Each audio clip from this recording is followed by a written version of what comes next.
Okay, I will call this special meeting of the Operations Planning Committee meeting to order for Thursday, November 21st. Thanks everybody for joining.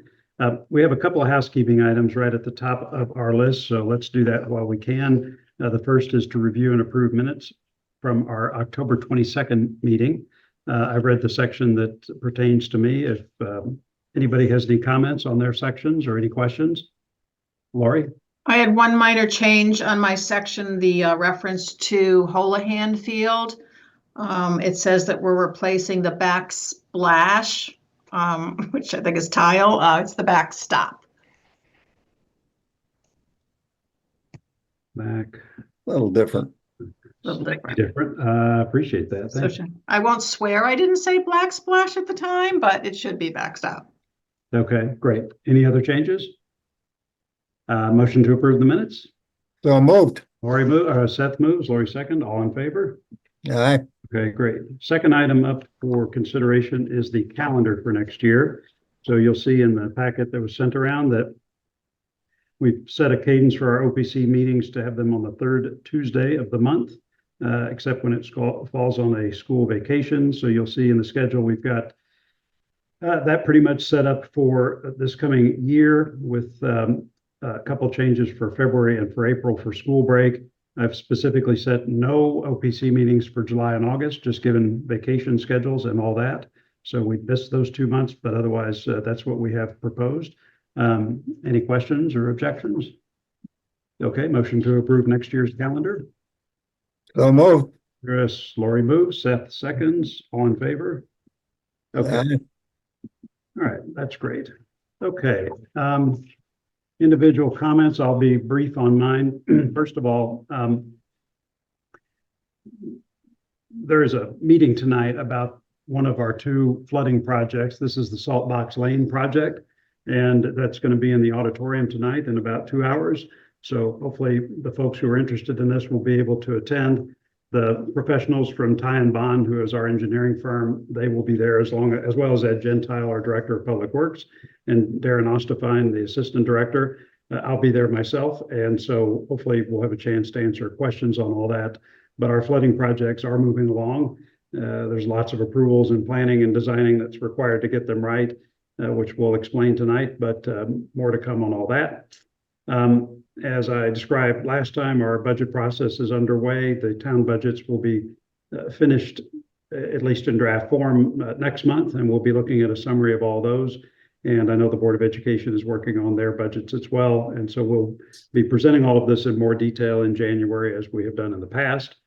As part of all that, one of the things that Jennifer and I and Jim Palin are working on is a schedule of our capital expenditures for the town and the school system, just so we can have a combined look going forward over multiple years to get a sense for rough magnitude and timing of those projects, as well as overall impact on our debt and debt service levels.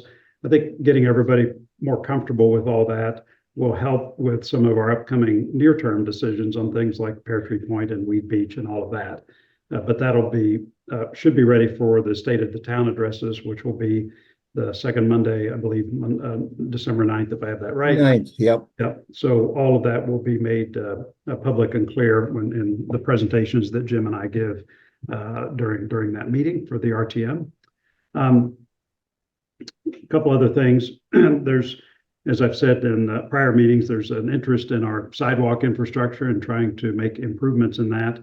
I'm working with Ed Gentile to identify potential consultants to help us in the initial scoping of an effort of that nature. And I hope to be able to present some options for that soon, but we'd like to move forward with that to attempt to prioritize and develop a set of recommendations and to engage the public in a discussion of those recommendations so that we can try to make real progress on that. But I know I'm committed to it, and the rest of the Board of Selectmen certainly is as well. And so we will try to keep that moving along as expeditiously as possible. John, would that be sidewalk repair or additions of sidewalks? This will be additions to our sidewalk infrastructure where they do not exist now. We would continue with the repair schedule that we've had in the past, so that type of work would continue, but this would be incremental work. Okay. The other thing I'm working on right now is parking. So right now, I I think I can speak for most folks that we could use some improved clarity in signage around the town parking lots and at our train station lots. And so I'm in the process of rewriting those with some folks, and hopefully we'll be deploying new signs that will provide more clarity as to where you can and cannot park so that there's no confusion about that. I'm also hopeful that we could eliminate our parking tags. Now, those are the plastic tags that hang on rear view mirrors for folks who have annual permits to park at train station and other lots. And there's a few other towns that have done that, and we're working with some vendors to see if that might be possible here. No promises yet, but certainly in progress, so more to come on all that. I'll stop there for now. Unless anybody has any questions, we will move on. Steve, you're on mute.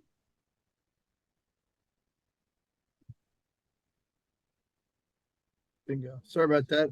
There With you go. regards to signage for parking lots downtown, as part of the Corbin District approval, there was supposed to be a signage package, which we called, I think it's called waypoints, that goes as part of that. So you might want to check in with Jeremy and see where that is. I know that one thing's not completed because they're still under construction. Okay, thank you. That's very helpful. The signage is really going to be just for town-owned lots or where there's town designated parking. So I'm assuming there's some of that in Corbin too. I don't know the answer to that. If you go down Old Kings Highway, right by 34 Old Kings Highway, there's a little small green sign that says parking. It's got a P in it. That was taken down, put back up, taken down. That's the access to the municipal lot that's back there. Yeah, that's actually what I'm talking about, but that's part that real estate's already been developed. I'm assuming there's nothing like that on the Corbin 2 side, is there? Or The Corbin 2 side, no, it's more Corbin 1. got it. Okay. Yes, we're going to clean up the language for all those signs. So I'll get Jeremy on that. Thank you. Anything else? Because there is supposed to be a package for those way signs. And with regards to the sidewalks, Yep. we're going to be looking at that again for making downtown more walkable. I know I worked on that with you a couple of years ago. And that's going to be in the town plan of conservation development too. Yeah, as I mentioned before, I would love to be in every conceivable meeting that pertains to that document because it's something that your commission decides, but really does impact a ton of stuff that we do. And so making sure that process is pretty open and transparent is going to be pretty important. Yeah, I mean, you almost think back about the walkability to parks too. If you look back at the 2018 master plan for the parks, certainly there was references to connectivity between parks, walkability, things of that nature. And I'll get into it when my report comes in, but the kickoff for the town plan and conservation development meeting is on Monday at 10 o'clock with a lunch at 12 o'clock. If you want to come, John, you are an ex officio member of the P&Z, so you can come and chime in whatever you want. Well, thank you. I will. That's this coming Monday. Monday at 10, the consultants coming in for a 2-hour tour, and then we're supposed to go out to lunch after. Okay. Okay, I'll see what I can do. Thank you. Other questions for me? Okay. State Representative Tracy Marin. Thank you for coming. Thank you for having me. I will keep my information very short. We are in the process at the state level of dividing up our house, our committee assignments. And so I don't know, for everybody out there, our session starts January 8th, and each new term you may get on different committees. In the House, we serve on 3 committees. Generally, right now, I'm on public health, education, and transportation, but that may move around depending on who else has come in and who has left. So I will be able to tell that in December, and I will have more information next time around. But right now, we're also in the process of getting any bills together. So if anybody has any issues that we need to change legislatively, please reach out to me, because now's the time that I'm getting ducks in order for bills. Question about that. I'm assuming the majority party determines the number of majority and minority party representatives on any one committee. If that's true, do they set that, or is that done formulaically? I mean, there's there's cooperation between leadership, but generally it is that in the House, we serve on 3 committees, so the numbers go down or up depending on how many members you have. And then for the minority party, so the Republicans on these committees, does that party determine who sits in the roles that are assigned to them? That's correct, yes. Okay. Yes, the minority leader decides who sits on the roles, sits in the committees. Various committees. So Okay. do you resubmit every year what committees you want to be on? 2 years, every term. Uh,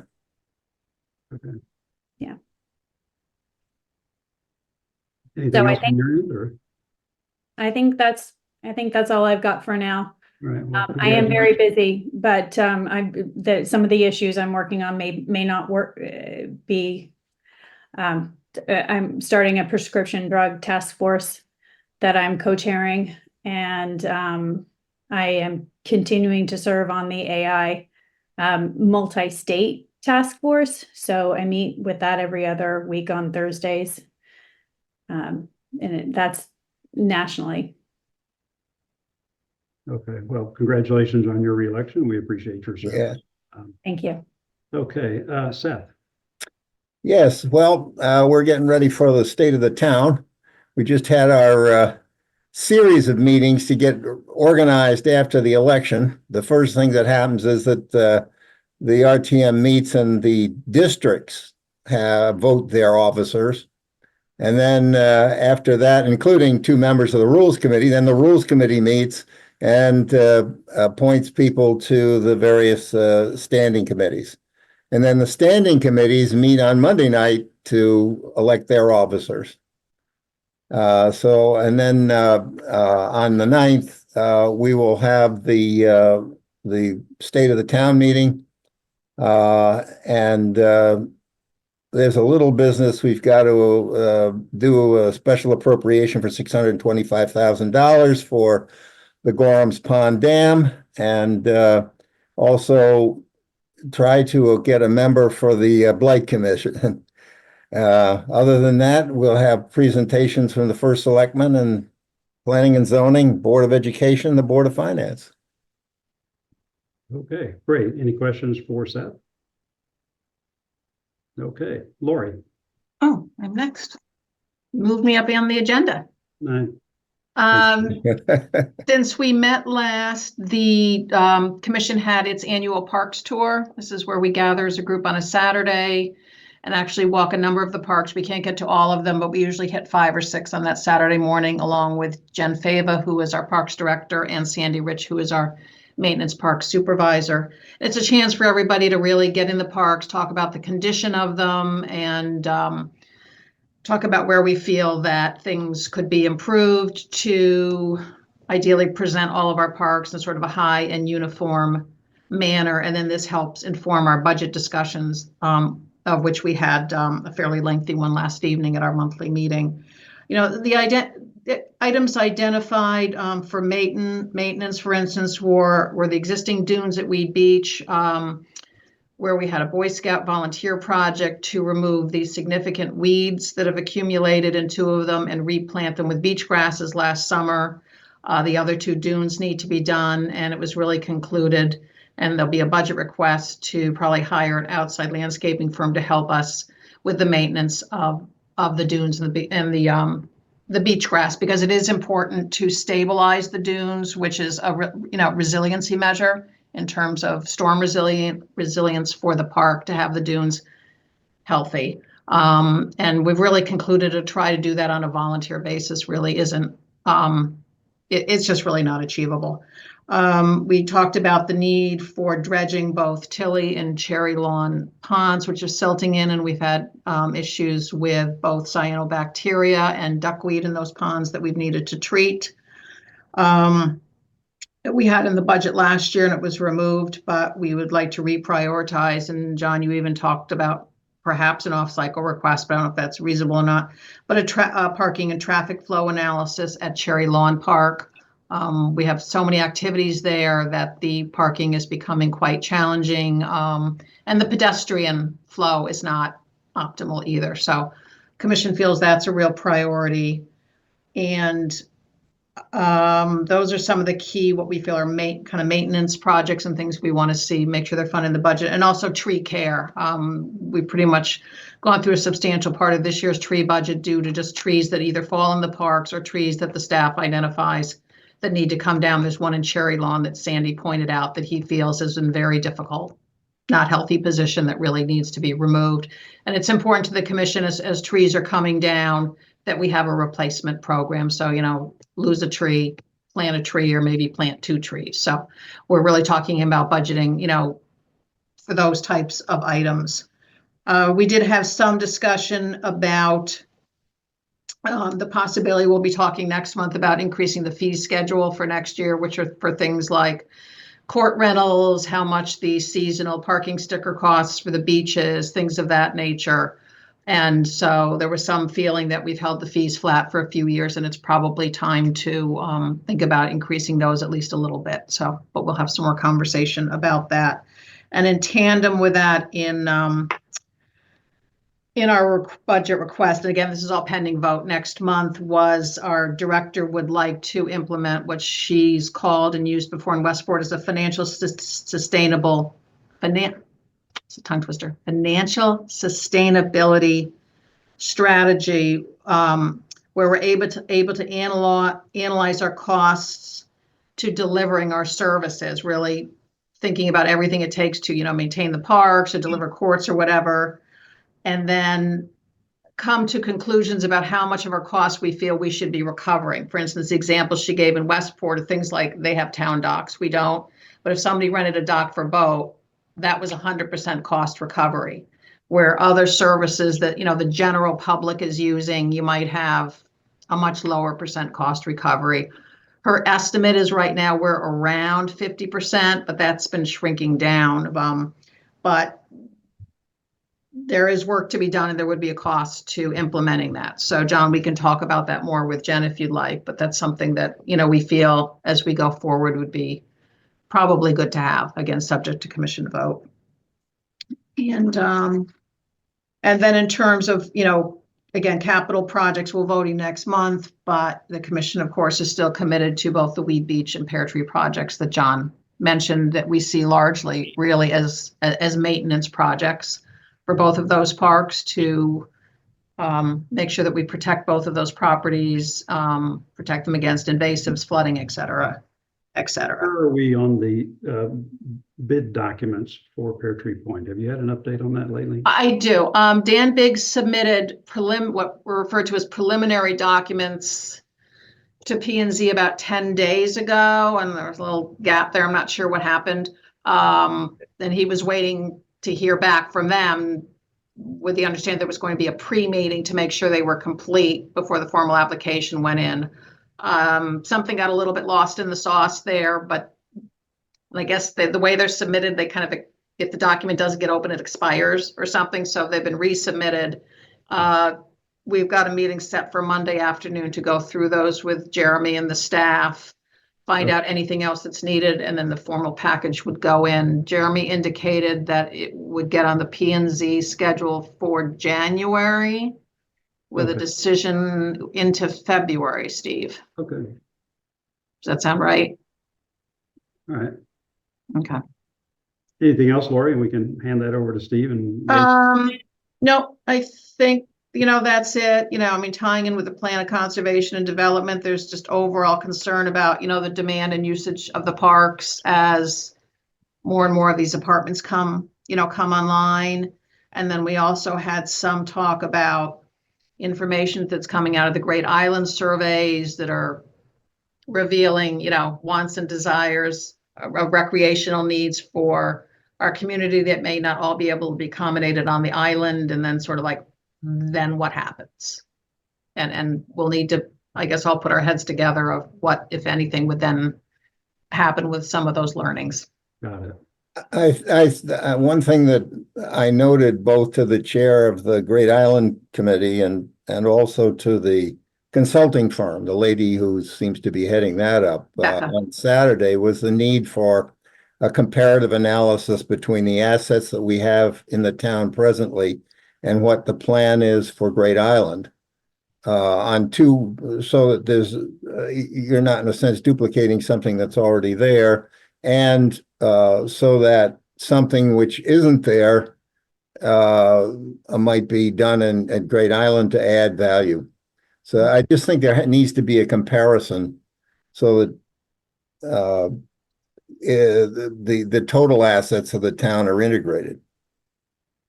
And understood. And, as like an example, John, with like the racket sports, and, we talked last night about, the different data we feel we need to come to for, any given racket sport, what's the optimal number of courts that should be made available in the town.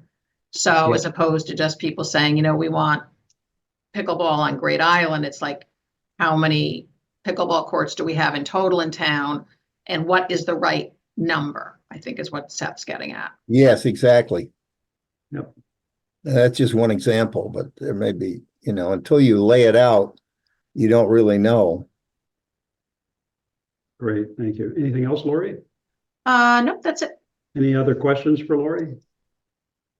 Okay, thank you. Last but not least, Mr. Olivani. Thank you, John. Thank you, everybody, for inviting me.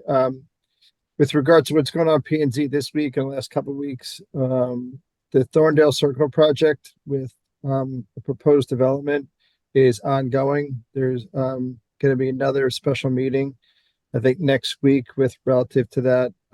There's some consultant reports they're waiting for and traffic studies they're waiting for. So keep your eyes on that project.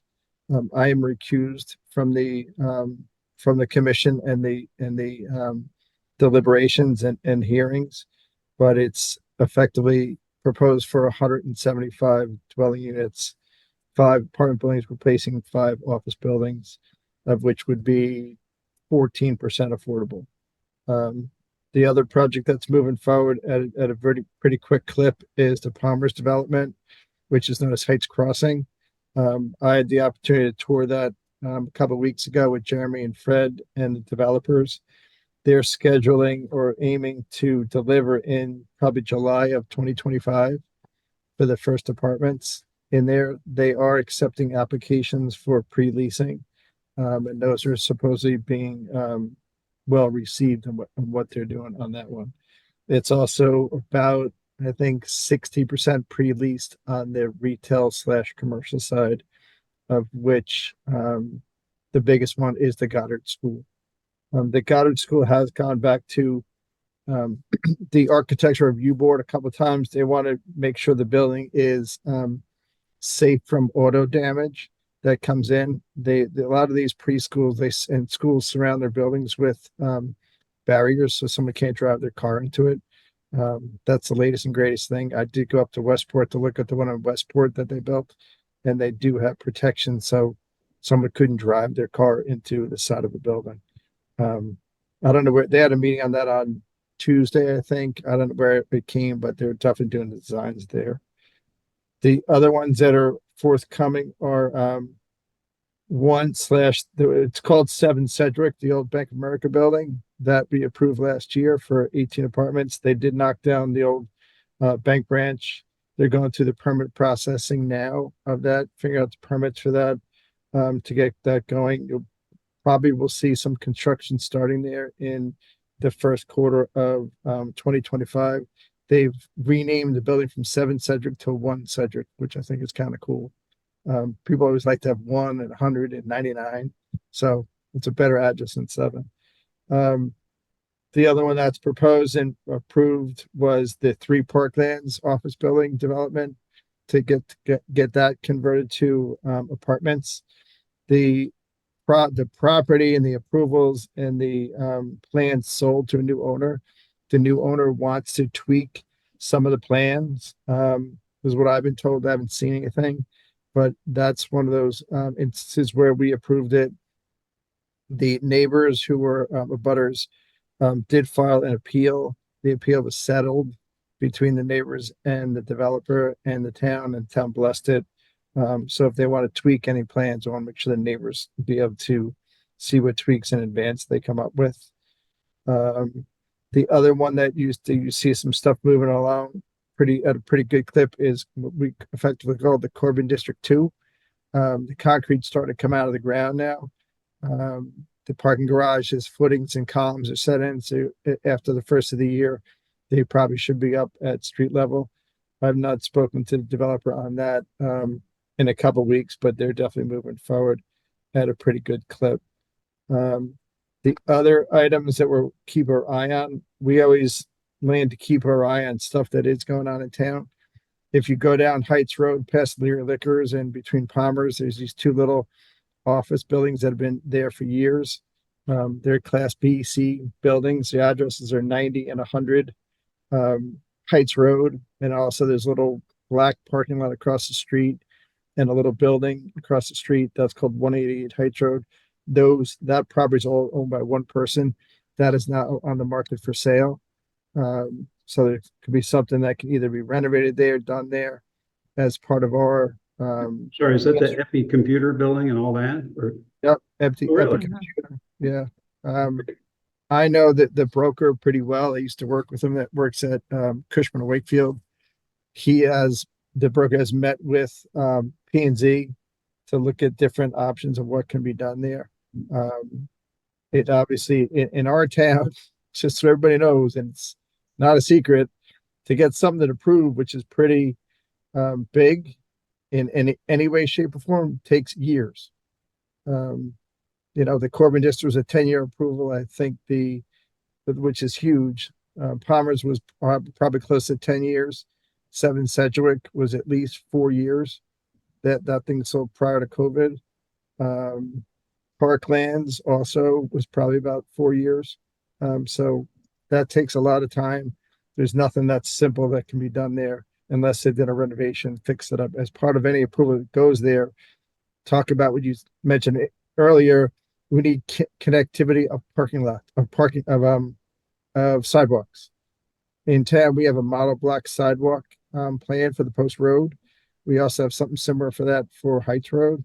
The idea is to be able to connect from Chase Bank on one end, which is at Norotan Avenue, all the way down to Goddard School, which is at the other end, which is Hollow Tree Ridge Road.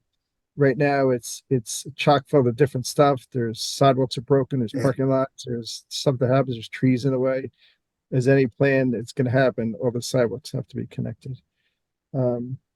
That's something that we have to keep our eye on. The other thing that we also keep our eye on too is there's a project that's in Stamford that's on the other side of the border. It's called the Riverbend Office Park. It sits about 36 acres of land. It has 12 buildings. It's 637,000 square feet. They put in a zoning amendment to do a text change back in, let me say, February, March. The town of Darien was notified through the certified mail to the clerk's offices in March of 2024. That project, it's right now, it's zoned, it's on high-tech industrial. It sits within 10 feet of the Darien border. Anything within 500 feet of the Darien border or a town border, you have to notify our town. We didn't take any action on it for the text change. But when site plans come in, we will keep our eye on it again.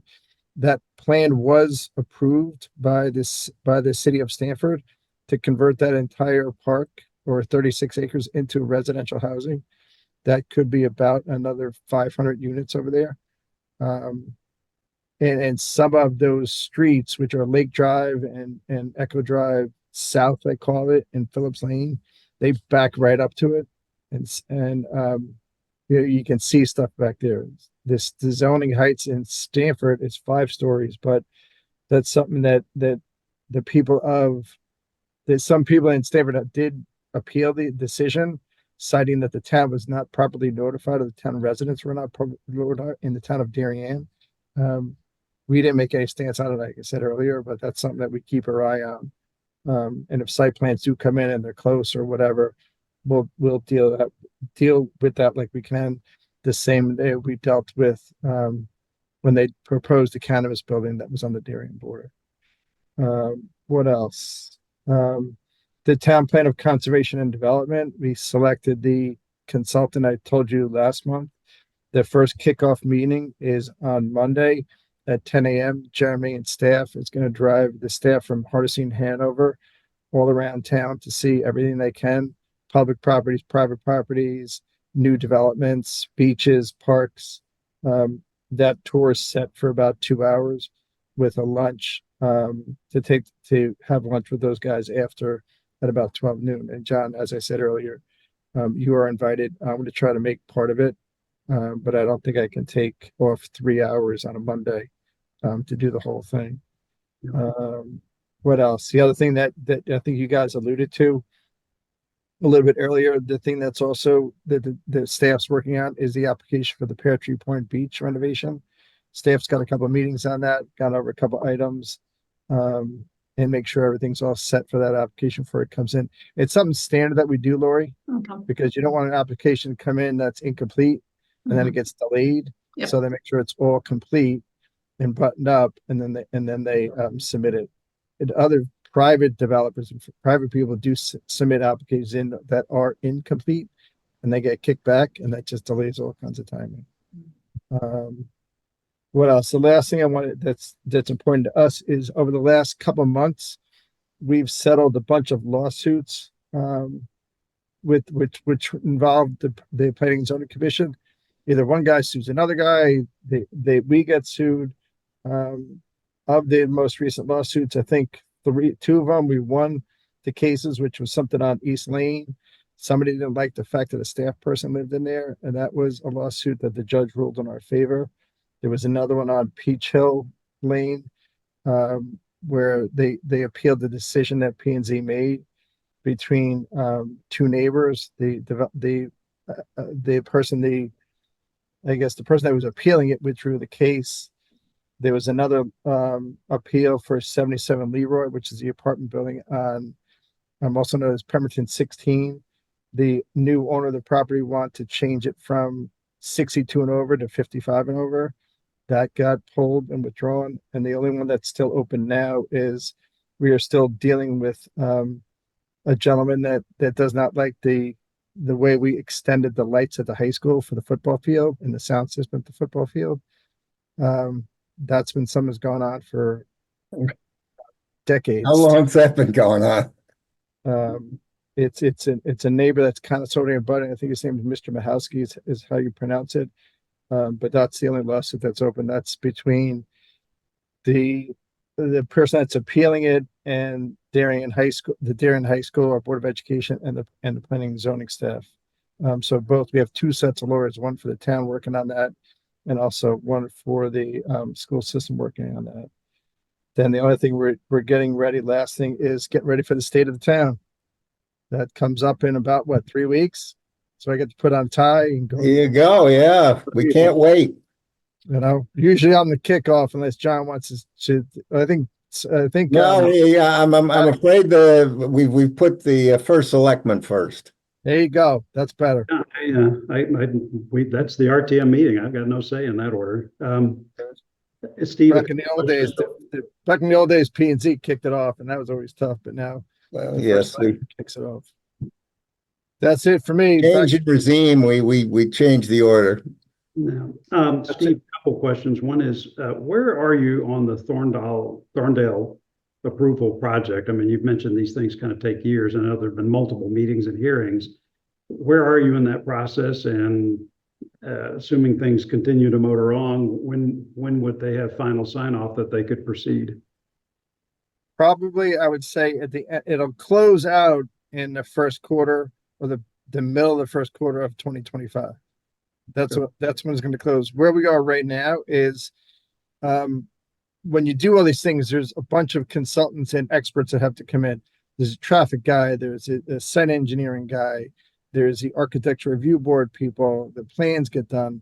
So they're still going back and forth between experts on that with regards to some of the issues, the sewer capacity. I think they got through EPC, which is a separate board, but all those, it's a little bit of back and forth. So once all the consultants sign off, then all of a sudden, then all the town residents and the public is allowed to speak and talk about anything they want to talk about. That, to my knowledge, has not fully happened at all yet, where the public has not really had a chance to chime in. They want the applicant to make their presentations, the expert to make their presentations. There's going to be at least 3 more meetings on that before the hearing closes. Then you'll have a deliberation period, and then you'll have a review period. So in terms of meetings, there's probably going to be at least 4 more meetings, and the Okay, meetings are, 2 weeks apart. all right. Last question, where is P and Z on approval of both the Weed Beach project and the Pear Tree Point Beach project?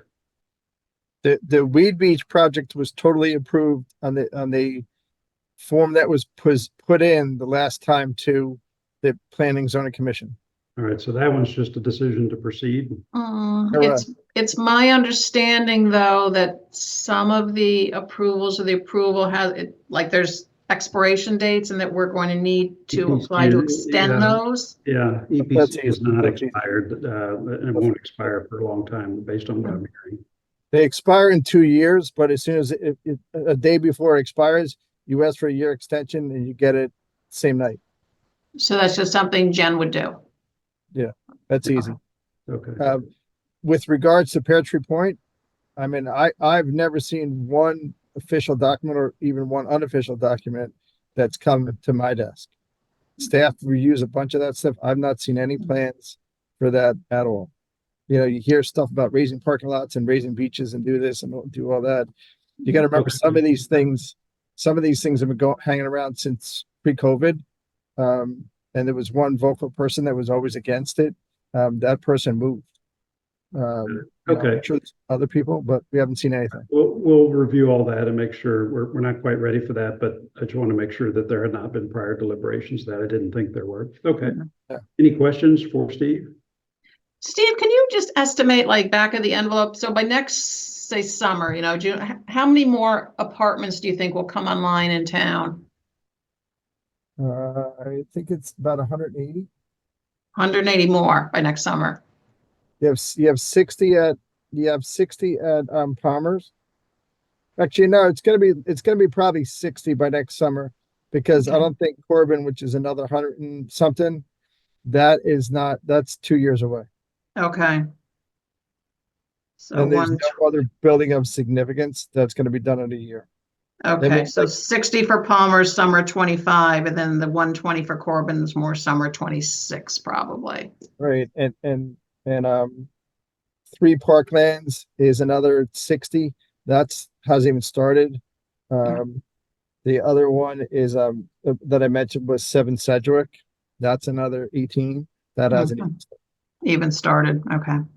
Okay. So John, when we're thinking about these projects and timing and demand on the parks and traffic, this all comes together. Big part of why I want to be part of the plan of conservation and development, because these new developments are raising the specter of a lot more traffic, a lot more strain on our public services, our beaches, our parks, our programs, and all that stuff.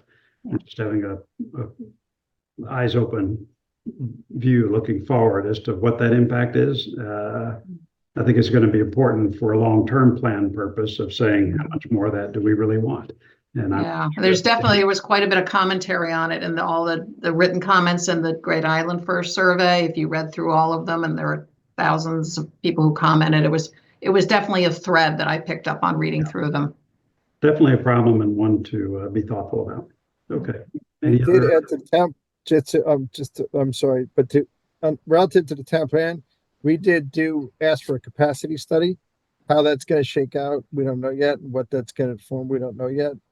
Which is capacity of a lot of things we've talked about various different times. The other thing that's not part of it, because it's really not our purview, is costs. For argument's sake, say it's because of all this stuff, you need to build another school. We're not getting into costs because all this stuff, you have to add sewers and whatnot. We're not going to get into that. That's a whole separate piece. Well, but we should be clear about the trigger points that would necessitate those kinds of investments. So in other words, you add X apartments and have the following assumptions about the added student load for our school systems. At what point does that trigger having to build a new school? Right? Exactly. We should be very clear about that. And to the extent that we can build in some speed limits to help us not reach those points, I think would be something we certainly have to consider. I mean, those are the metrics we talked about relative to police department and fire department. Yep. Right? You know, I don't know. I mean, to me, my knowledge, the police department now is like 50 officers or something like that. You know, if you add in 3,000 people, does that have to go to 55? I don't know, but there are metrics out for that. We're not getting too deep into that at this point. And this emergency services generally, for no other reason than insurance purposes on those projects, you gotta be able to deliver fire protection. I think we did add, and you guys know better than me, a half of a person for the building department to do some of the permitting because of some of the stuff that's going on. Yeah, okay. That's the FTE stuff. I don't get into that. All right, Okay. friends. If that's it, Steve, if there's nothing else, I think we have done everything on our agenda. I appreciate everybody participating this afternoon. Thank you very much. Could I get a motion to adjourn? Motion to adjourn. Steve moves and Second. Laurie seconds. All in favor? We stand adjourned at 4:43. Thanks, everybody. Have a good evening. Thank you. Thank you. Happy Thanksgiving.